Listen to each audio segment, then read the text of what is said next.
Ragnar Helgi Friðriksson. Raggi, á morgun þá höldum við á Suðurnesin. Það við ætlum að hjóla í Grindvíkinga. Þeir eru í þriðja sæti deildarinnar með 4 stig en við erum taplausir á botnum á þessum Snæfelli. Þetta nú þróun sem við þurfum að fara að snúa við. Já, það mikið rétt. Þetta náttúrulega við erum að fara þangað, þeir eru með hörku lið. Við erum ekki búin að vinna eitt leik og þetta verður bara gaman. Við förum okkur til að vinna okkur fyrsta leik.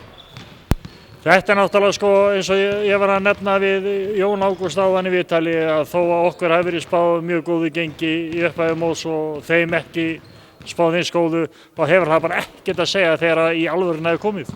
Nei, mótið er bara rétt að byrja, það er bara 3 leikir búnir og þetta getur breyst bara þvílíkt sko. Þannig við skulum sjá hvernig þetta verður eftir svona 15 leiki, þá getum við sagt hvernig þetta verður. Þetta ekki spurning hvernig staðan er í dag, heldur hvernig hún verður þegar að líða á lokum. Það er rétt, það er bara þegar síðasti leikur er búinn, þá skiptir það máli sko, og reyna að komast inn í úrslitakeppni.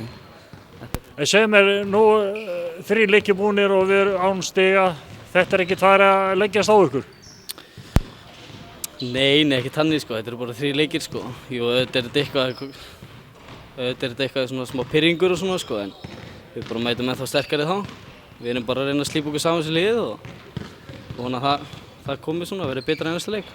Er það ekki líka bara spurning að eins og oft er sagt að menn taki allt það besta sem er búið úr þeim leikjum hingað til og fari með það inn í hitt og sleppi þessum slökuköflum? Jú, það er rétt. Við erum einmitt búin að horfa á okkur sjálfa og sjá hvað við erum búin að gera vel og hvað við erum ekki búin að gera vel og svo erum við bara búin að koma með það á æfingu sem við erum búin að gera vel og halda áfram með það.